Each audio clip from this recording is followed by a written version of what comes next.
There, now I have a microphone. Hey, actually, this has some fungi growing on it. Whenever I go up there, I'll, make sure to show you. But, where have I been? Where have we been? We've been here, down that way, and kind of everywhere in this park. So we've been taking care of this park, removing invasives, trying to rehabilitate a little wetland that's forming, because there are, I think, 3 springs up on this hill that feed down this little creek down into the wetland. And I was kind of thinking maybe of taking this fallen log right here, cutting it up, and creating a wooden dam up here, because this whole thing, this is a bowl shape right here. And, if we could block the water off, it would raise the water level up here, and we could control the flow downstream. If we did that, it would create just a natural pond up here, and maybe, maybe keep the wetland wet for longer. Say the water's pretty slow right now. We haven't had a ton of snow or rain, but, a lot of our conservation projects and what we do here at WildStark is in an area like this. You're not just up somewhere nice and even where you're, keeping clean and having the best of times. I mean, it's fun. I like being out here. I don't mind getting dirty.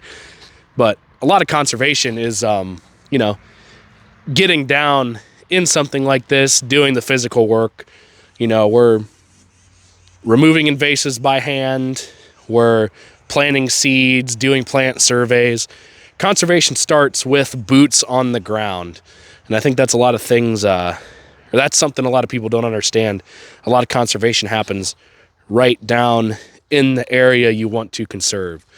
Because, how else is it going to get fixed if we're not here to kind of help it? But if it'll focus. Look at that. The stick I grabbed has some fungus.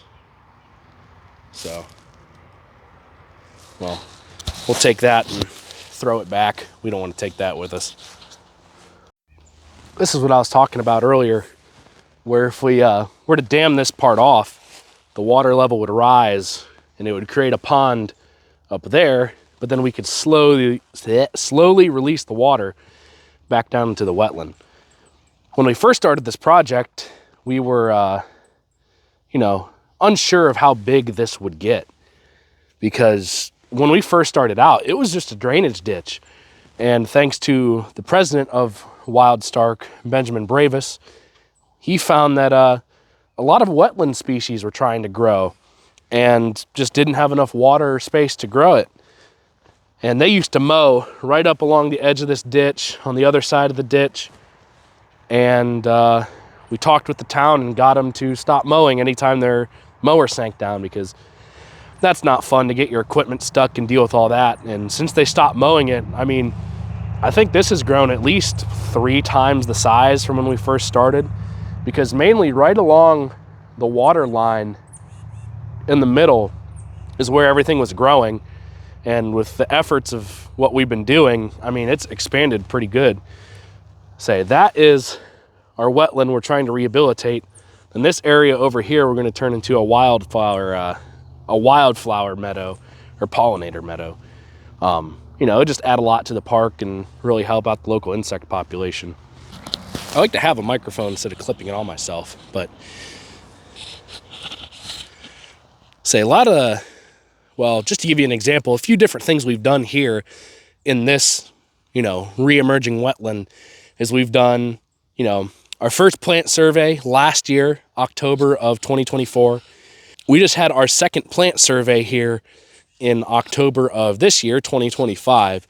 And I think I'll have to find the numbers on this, but through our survey of, being down in this when it's fully overgrown and, there's a lot more water in it, it is wet, it is mushy.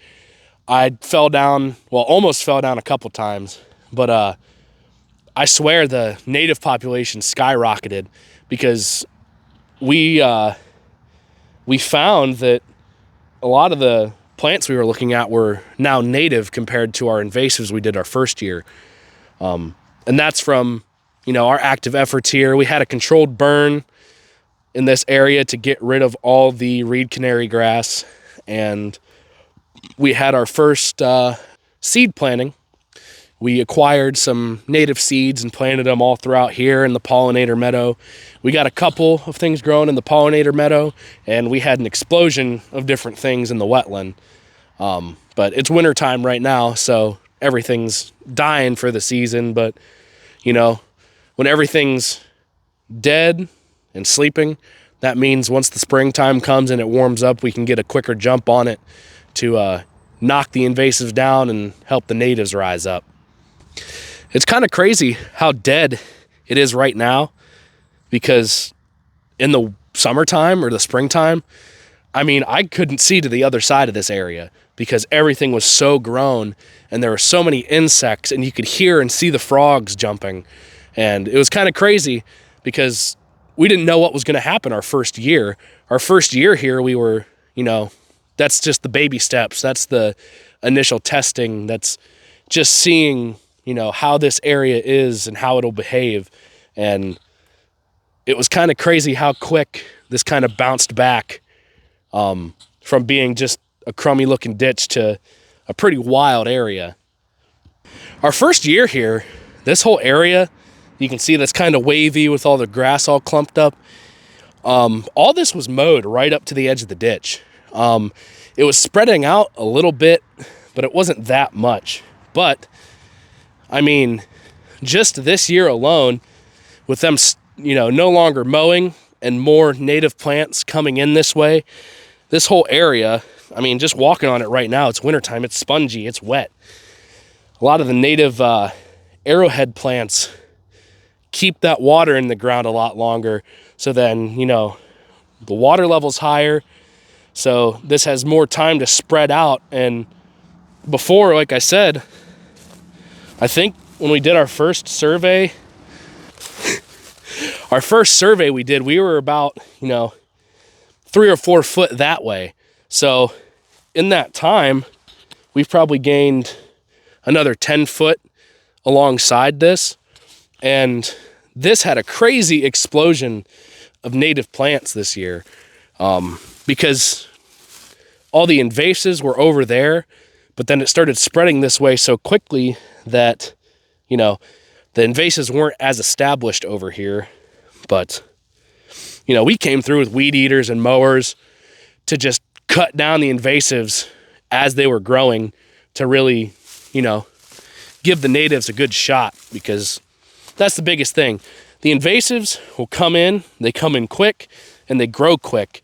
And there's nothing around here that's their natural predator, because the animals around here don't know what invasives are or really have an appetite for them because they haven't been around. So all the animals come in, eat the natives, and then the invasives can just take their spot, and they grow like that.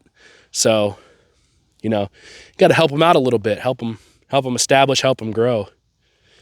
But I'll interlace some footage here that I've taken during, this year. And it really is kind of astounding how much this really looks all wild. It's kind of cool. That's a wrap on a video for today. I just thought about, coming out, showing what it looks like in the wintertime, giving you a little tour. But if you're curious in what we're doing and how we're doing, just go to wildstark.org. We'll be either the first or the second, link that comes up when you search that. I'll be sure to put a link down in this video to that. We also have a Facebook for WildStark. So if you're curious about that, follow us on Facebook, see what we're up to. But, we wouldn't have been able to do a lot of what we've done this year without the help of our gracious supporters, those who've donated and put time and effort into coming out here to help us and, try to keep Stark County, Ohio wild, because, we're going to keep on doing that for as long as we can. We have a lot of different ideas in the mix here. A lot of things we're trying to get done. We really want to bring a lot of beauty back to this area in the springtime. There's going to be a pavilion built beside here. or we have a plan to build benches along the wildflower meadow. We have a lot in store. So if you're interested, follow us on Facebook, look us up on Google, or subscribe to, I think, the Wild Stark YouTube channel is a thing. Other than that, see you next time.